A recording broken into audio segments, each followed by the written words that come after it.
Bingo Bans the Bomb by P G Wodehouse.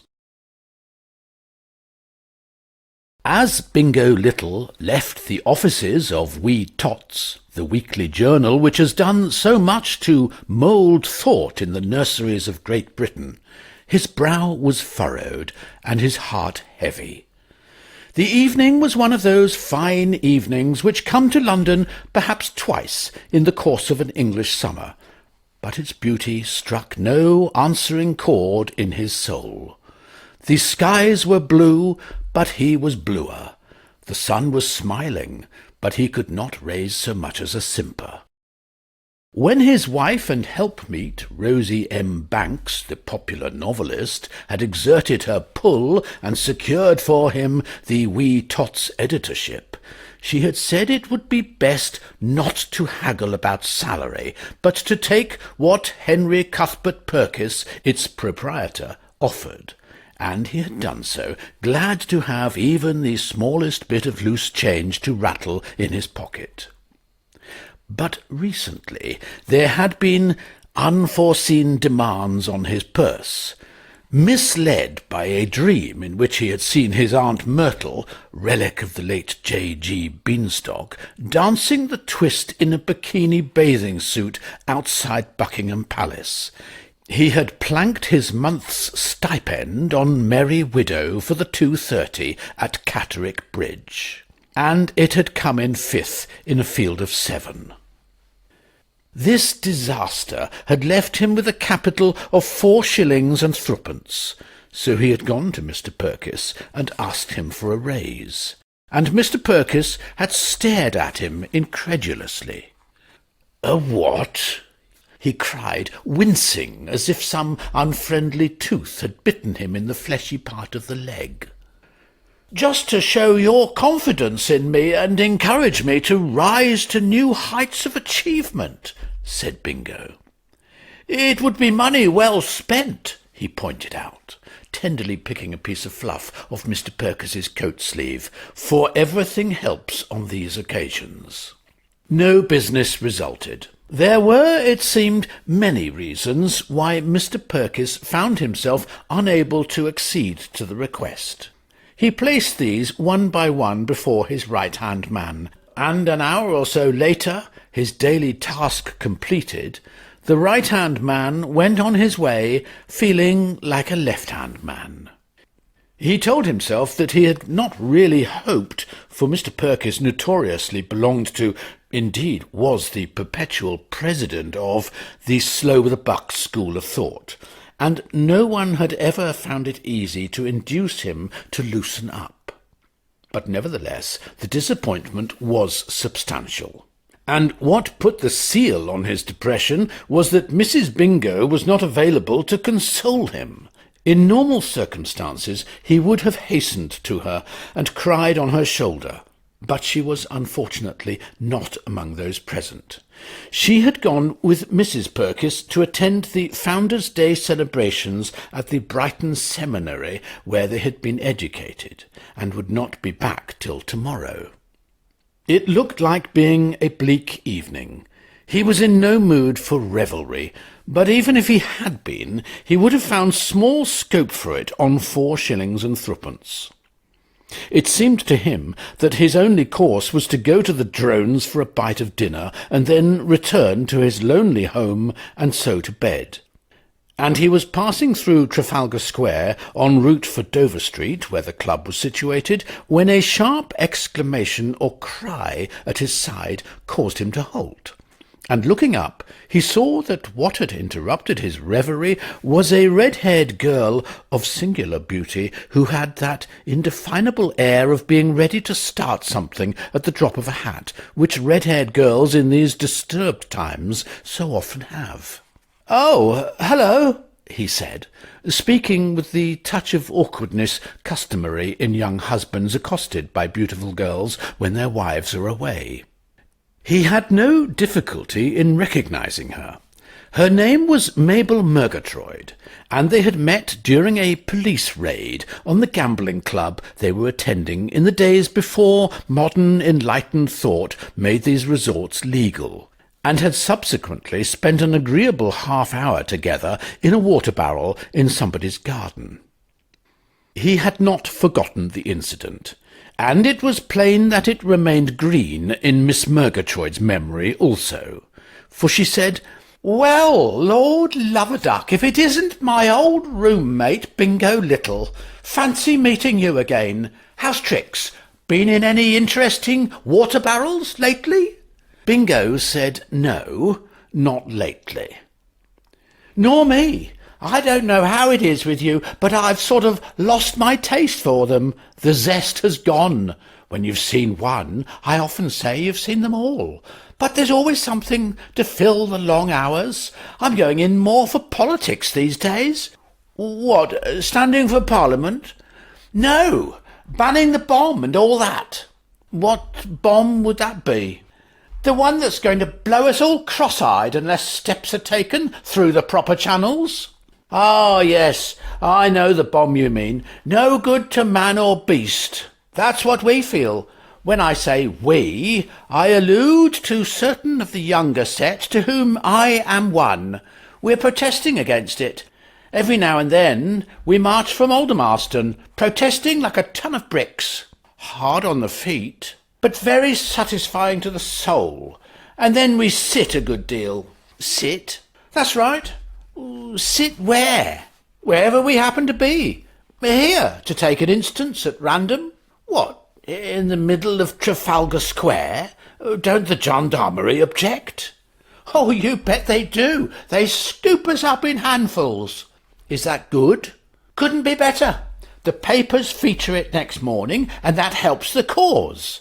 Ah, here comes a rozzer now, just when we need him. Down with you," said Mabel Murgatroyd.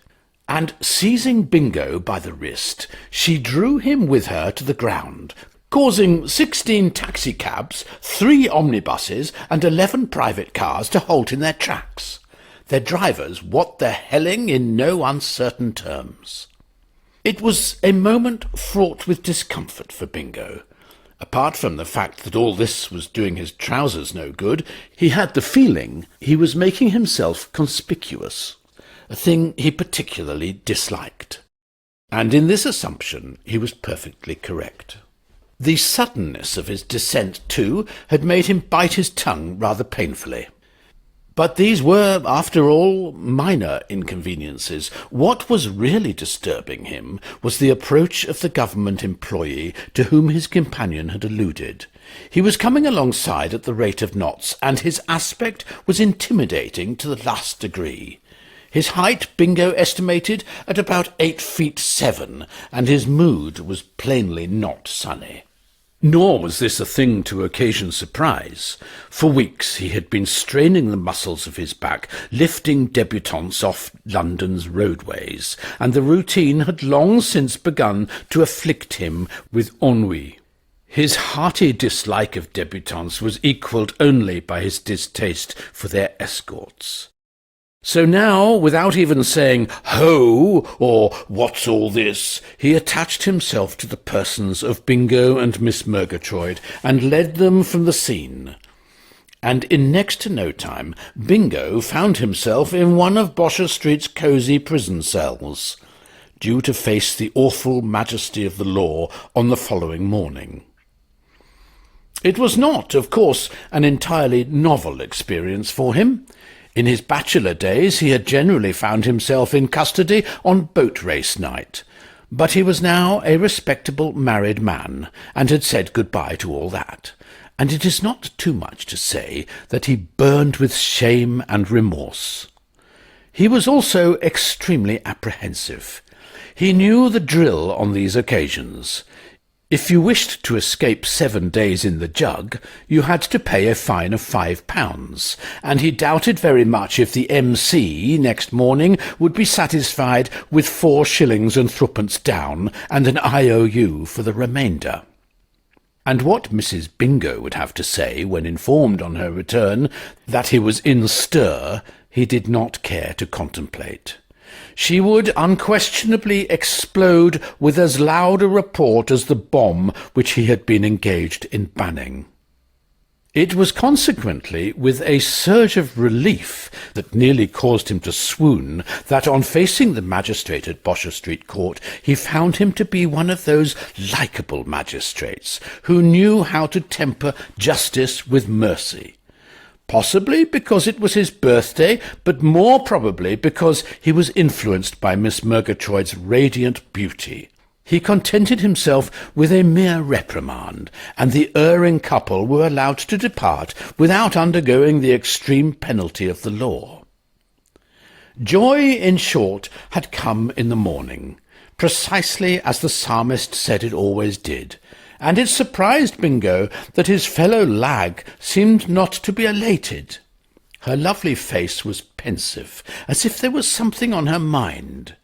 In answer to his query as to why she was not skipping like the high hills, she explained that she was thinking of her white-haired old father, George Francis Augustus Delamere, 5th Earl of Ippleton, whose existence at the time when she was making her Trafalgar Square protest had temporarily slipped her mind. "When he learns of this, he'll be fit to be tied," she said.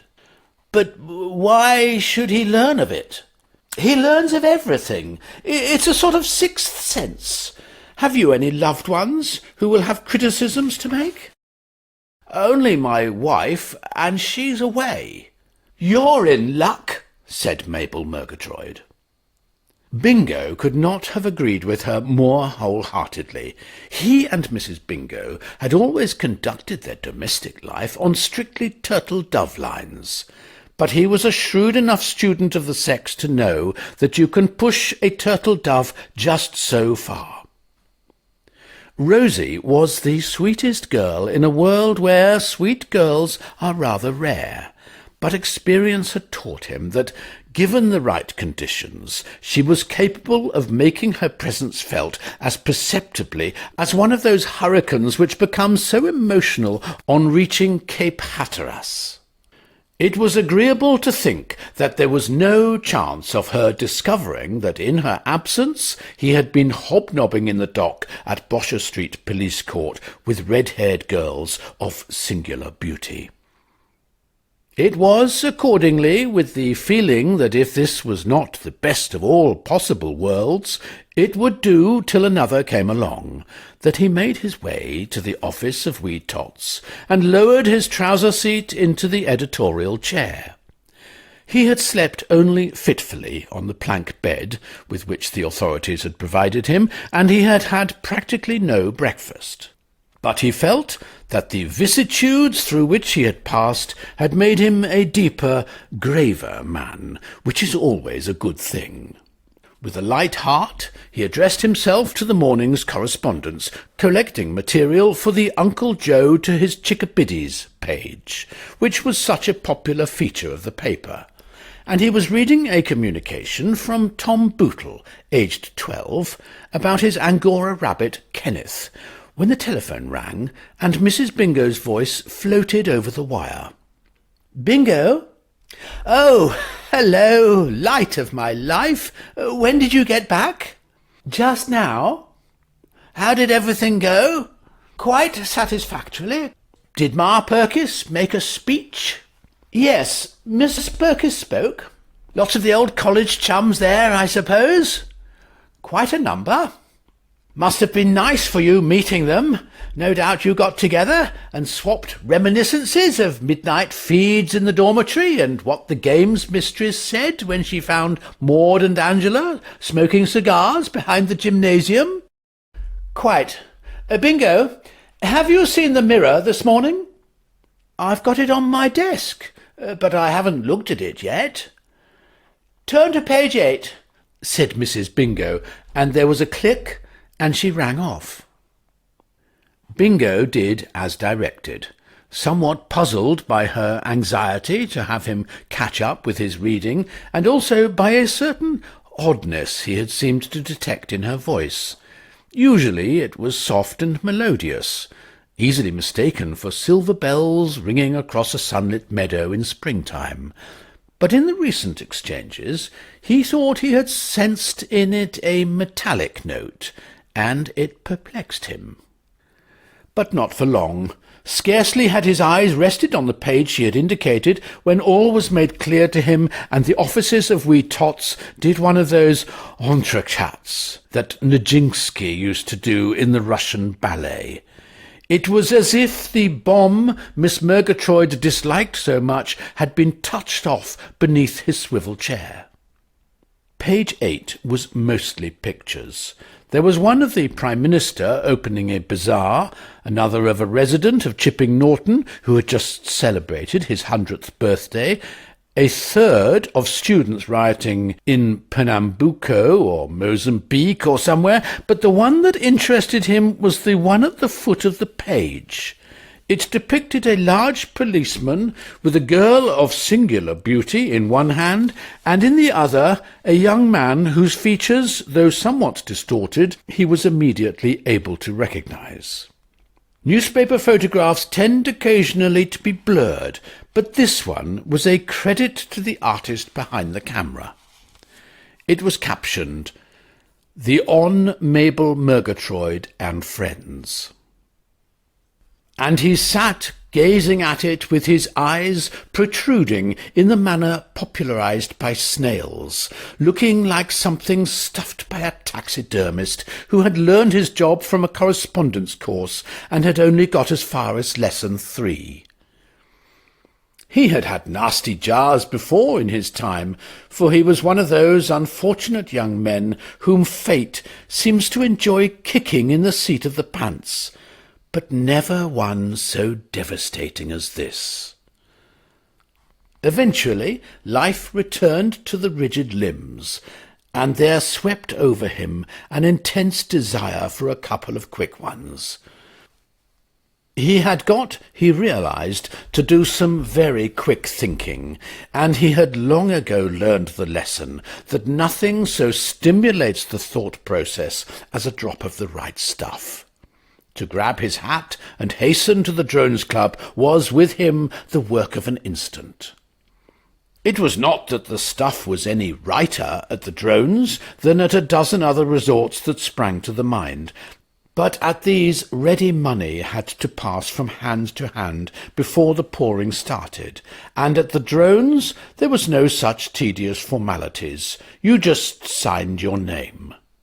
It occurred to him, moreover, that at the Drones he might find someone who would have something to suggest. And as luck would have it, the first person he ran into in the bar was Freddie Widgeon.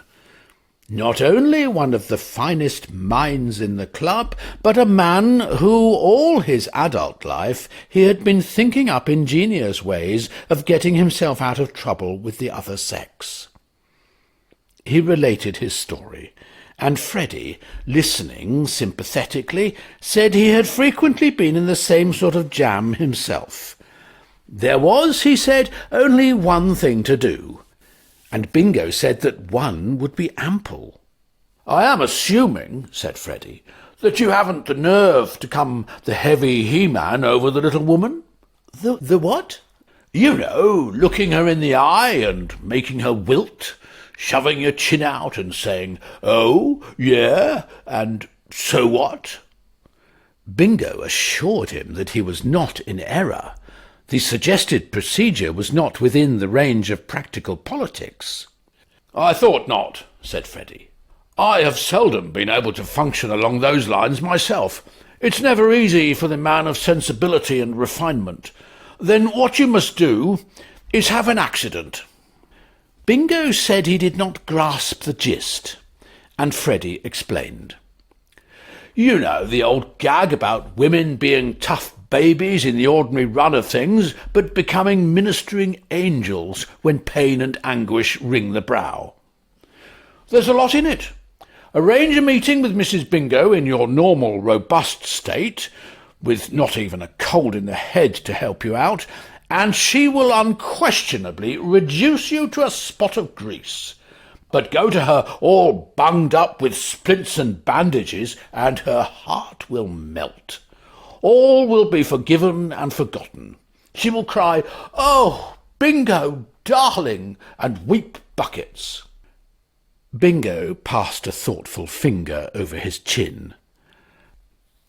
Splints. That's right. Bandages. Bandages is correct. If possible, blood-stained. The best thing to do would be to go and get knocked over by a taxicab. What's the next best thing? I have sometimes obtained excellent results by falling down a coal hole and spraining an ankle, but it's not easy to find a good coal hole these days, so I think you should settle for the taxi. I'm not sure I like the idea of being knocked over by a taxi. You would prefer a lorry? A lorry would be worse. Then I'll tell you what. Go back to the office and drop a typewriter on your foot. But I should break a toe. Exactly. You couldn't do better. Break 2 or even 3. No sense in spoiling the ship for a ha'porth of tar. A shudder passed through Bingo. I couldn't do it, Freddie, old man, he said. And Freddie clicked his tongue censoriously. You're a difficult fellow to help. Then the only thing I can suggest is that you have a double. I've already had one. I don't mean that sort of double. Tell Mrs. Bingo that there must be someone going about the place so like you that the keenest eye is deceived. Bingo blossomed like a flower in June. Almost anything that did not involve getting mixed up with taxicabs and typewriters would have seemed good to him, and this seemed particularly good. This business of doubles, Freddie continued, is happening every day. You read books about it. I remember one by Phillips Oppenheim, where there was an English bloke who looked just like a German bloke, and the English bloke posed as the German bloke, or vice versa. I've forgotten which. And got away with it? With his hair in a braid. Freddie, said Bingo, I believe you've hit it. Gosh, it was a stroke of luck, me running into you. But back at the office, he found his enthusiasm waning. Doubts began to creep in, and what he had supposed to be the scheme of a lifetime lost some of its pristine attractiveness. Mrs. Bingo wrote stories about girls who wanted to be loved for themselves alone, and strong, silent men who went out into the sunset with stiff upper lips. But she was not without a certain rude intelligence, and it was more than possible, he felt, that she might fail to swallow an explanation which he could now see was difficult of ingestion. In its broad general principles, Freddie's idea was good, but his story, he could see, would need propping up. It wanted someone to stiffen it with a bit of verisimilitude, and who better for this purpose than Miss Murgatroyd? Her word would be believed. If he could induce her to go to Mrs. Bingo and tell her that she had never set eyes on him in her life, and that her Trafalgar Square crony was a cousin of hers of the name, say, of Ernest Maltravers or Eustace Finch, he was not fussy about details. The home might yet be saved from the melting pot. He looked up George Francis Augustus Delamere, 5th Earl of Ippleton, in the telephone book, and was presently in communication with him. Lord Ippleton? Speaking? Good morning. Who says so? My name is Little. And mine, said the peer, who seemed to be deeply moved, is Mud. I beg your pardon? Mud. Mud? Yes, Mud. After what the ass of a daughter of mine got up to yesterday, I shan't be able to show my face at the club. The boys at the Athenaeum will kit the pants off me, sitting on her fanny in the middle of Trafalgar Square and getting hauled in by the flutties. I don't know what girls are coming to these days. If my mother had behaved like that, my old governor would have spanked her with the butt end of a slipper, and that's what some responsible person ought to do to young Mabel. See what you've done, you blighted female, I said to her when she rolled in from the police court. Blotted the escutcheon. That's what you've done. There hasn't been such a scandal in the family since our ancestress, Lady Evangeline, forgot to say no to Charles II. I let her have it straight from the shoulder. Oh, girls will be girls, said Bingo, hoping to soothe. Not while I have my health and strength they won't, said Lord Ippleton. Bingo saw that nothing was to be gained by pursuing this line of thought. Mabel Murgatroyd's parent was plainly in no mood for abstract discussion of the modern girl. Even at this distance he could hear him gnashing his teeth, unless it was an electric drill working in the street. He changed the subject. I wonder if I could speak to Miss Murgatroyd? Stop wondering. I can't. No. Why not? Because I've shipped her off to her aunt in Edinburgh with strict instructions to stay there till she's got some sense into her fat little head. Oh, gosh. Oh, what? Gosh. Why do you say gosh? I couldn't help it. Don't be an ass. Anybody can help saying gosh. It only requires willpower. What are you, a reporter? No, just a friend. Bingo had never heard the howl of a timber wolf which had stubbed its toe on a rock while hurrying through a Canadian forest, but he thought it must closely resemble the sound that nearly cracked his eardrum. A friend? Eh? You are? No doubt one of the friends who have led the ivory-skulled little moron astray and started her off on all this escutcheon blotting. I'd like to skin the lot of you with a blunt knife and dance on your remains. Bounders with beards. You have a beard, of course? No beard. Don't try to fool me. All you ghastly outsiders are festooned with the fungus. You flaunt it. Why the devil don't you shave? I shave every day. Is that so? Did you shave today? As a matter of fact, no. I hadn't time. I had rather a busy morning. Then will you do me a personal favour? Certainly. Go back to whatever germ-ridden den you inhabit, and do it now. And don't use a safety razor. Use one of the old-fashioned kind, because then there's a sporting chance that you may sever your carotid artery, which would be what some writer fellow, whose name I can't recall, described as a consummation devoutly to be wished. Goodbye. It was in thoughtful mood that Bingo replaced the receiver. He fancied that he had noticed an animosity in Lord Ippleton's manner, guarded, perhaps, but nevertheless unmistakable animosity, and he was conscious of that feeling of frustration which comes to those who have failed to make friends and influence people. But this was not the main cause of his despondency. What really made the iron enter his soul was the realization that with Mabel Murgatroyd in Edinburgh, not to return till the distant date when she had got some sense into her little fat head, he had lost his only chance of putting across that double thing and making it stick. It was, he now saw more clearly than ever, not at all the sort of story a young husband could hope to make convincing without the cooperation of a strong supporting cast. Phillips Oppenheim might have got away with it, but that sort of luck does not happen twice.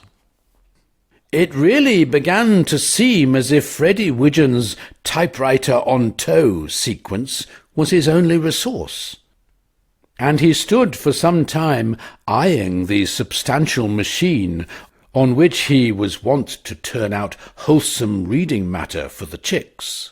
He even lifted it and held it for a moment poised, but he could not bring himself to let it fall. He hesitated and delayed. If Shakespeare had happened to come by with Ben Jonson, he would have nudged the latter in the ribs and whispered, "See that fellow, Rare Ben? He illustrates exactly what I was driving at when I wrote that stuff about letting I dare not, wait upon I would, like the poor cat in the adage. Finally he gave up the struggle. Replacing the machine, he flung himself into his chair, and with his head in his hands uttered a hollow groan. And as he did so, he got the impression that there was a curious echo in the room. But looking up, he saw that he had been in error in attributing this to the acoustics. There had been 2 groans in all, and the second one had proceeded from the lips of H.C. Purkiss. The proprietor of We Tots was standing in the doorway of his private office, propping himself against the woodwork with an outstretched hand, and it was obvious at a glance that he was not the suave, dapper H.C. Purkiss of yesterday. There were dark circles under his eyes, and those eyes could have stepped straight onto any breakfast plate and passed without comment as poached eggs. His nervous system, too, was plainly far from being in mid-season form, for when one of the local sparrows, perching on the window-sill, uttered a sudden cheep, he quivered in every limb and made what looked to Bingo like a spirited attempt to lower the European record for the standing high jump. "Ah, Mr. Little," he said huskily. "Busy at work, I see. Good, good. Is there anything of interest in the Morning Post-bag?" "Mostly the usual gibbering," said Bingo. "Amazing how many of our young subscribers seem to have softening of the brain. There is a letter from Wilfred Waterson, aged 7, about his parrot Percy, which would serve him as a passport into any but the most choosy lunatic asylum. He seems to think it miraculous that the bird should invite visitors to have a nut, as if that wasn't the first conversational opening every parrot makes." Mr. Purkiss took a more tolerant view. "I see your point, Mr. Little, but we must not expect old heads on young shoulders. And speaking of heads," he went on, quivering like an old nail stomach dancer, "I wonder if you could oblige me with a couple of aspirins, or a glass of tomato juice with a drop of Worcester sauce in it would do. You have none. Oh, too bad. It might have brought a certain relief." Illumination flashed upon Bingo. If an editor's respect for his proprietor had been less firmly established, it might have flashed sooner. "Good Lord!" he cried. "Were you on a toot last night?" Mr. Purkiss waved a depreciating hand, nearly overbalancing in the process. "Toot is a harsh word, Mr. Little. I confess that in Mrs. Purkiss's absence I attempted to alleviate my loneliness by joining a group of friends who wished to play poker. It was a lengthy session, concluding only an hour ago, and it is possible that in the course of the evening I may have exceeded slightly my customary intake of alcoholic refreshment. It seemed to be expected of me, and I did not like to refuse. But when you used the word toot—" Bingo had no wish to be severe, but except when throwing together stories to tell Mrs. Bingo, he liked accuracy. "It sounds like a toot to me," he said. "The facts all go to show that—" He broke off. An idea of amazing brilliance had struck him.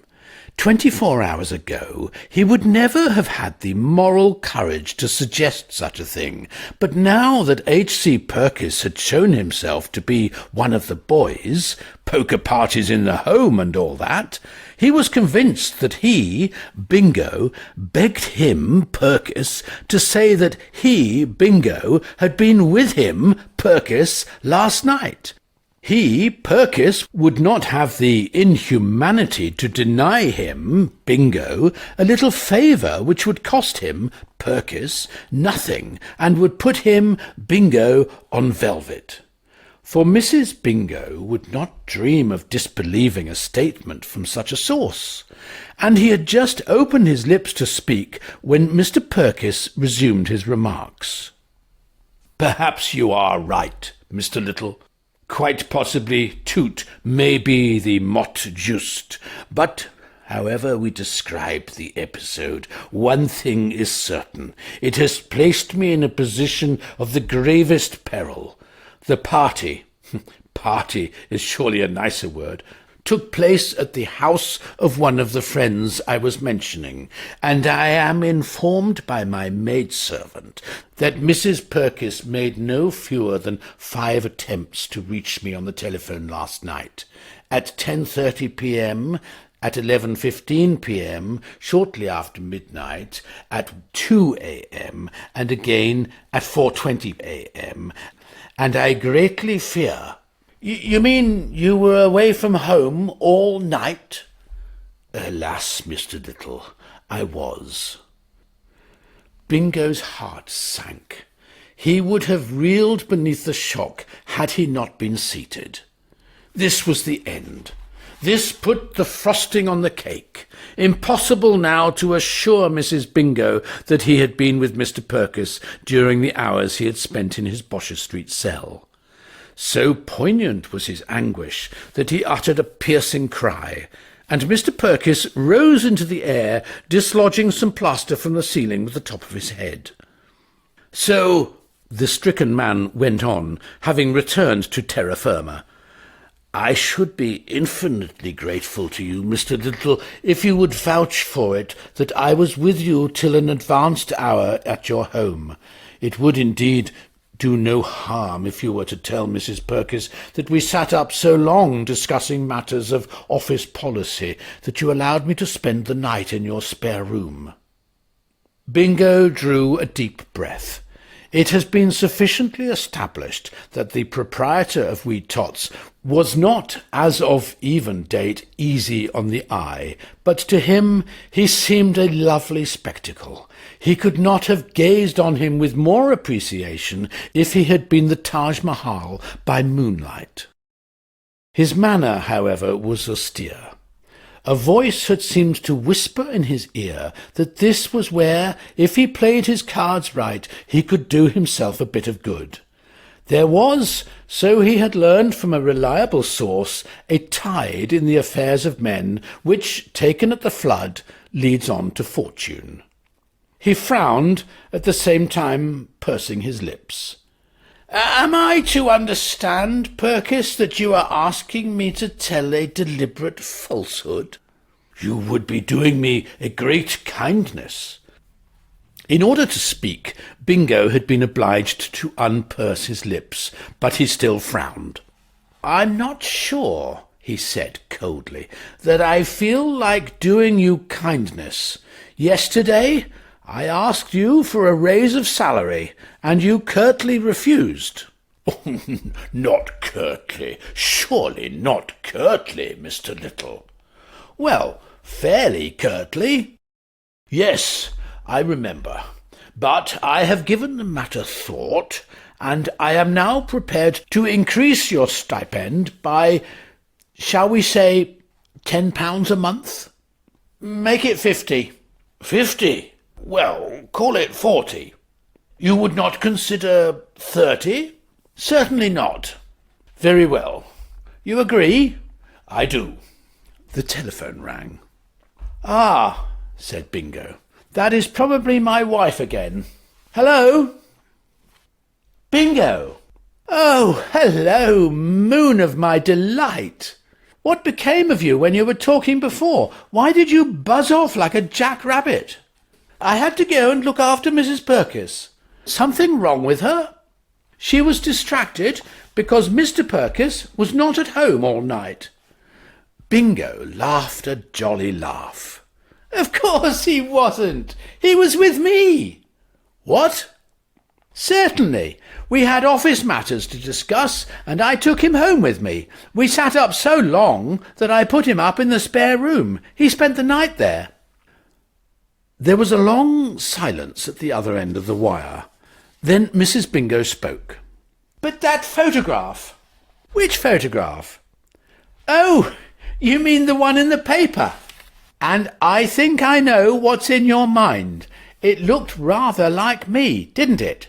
I was quite surprised. I've often heard of this thing of fellows having doubles, but I've never come across an instance of it before, except in books, of course. I remember one by Phillips Oppenheim, where there was an English bloke who looked just like a German bloke, and the English bloke posed with complete success as the German bloke.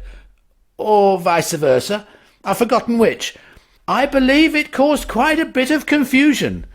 But getting back to that photograph, obviously, if I spent the night with Mr Purkiss, I couldn't have spent it in a dungeon cell, as my double presumably did. But perhaps you would care to have a word with Mr Purkiss, who is here at my side. For you, Purkiss, said Bingo, handing him the telephone. And that was Bingo Bans the Bomb, read by Nick Martin.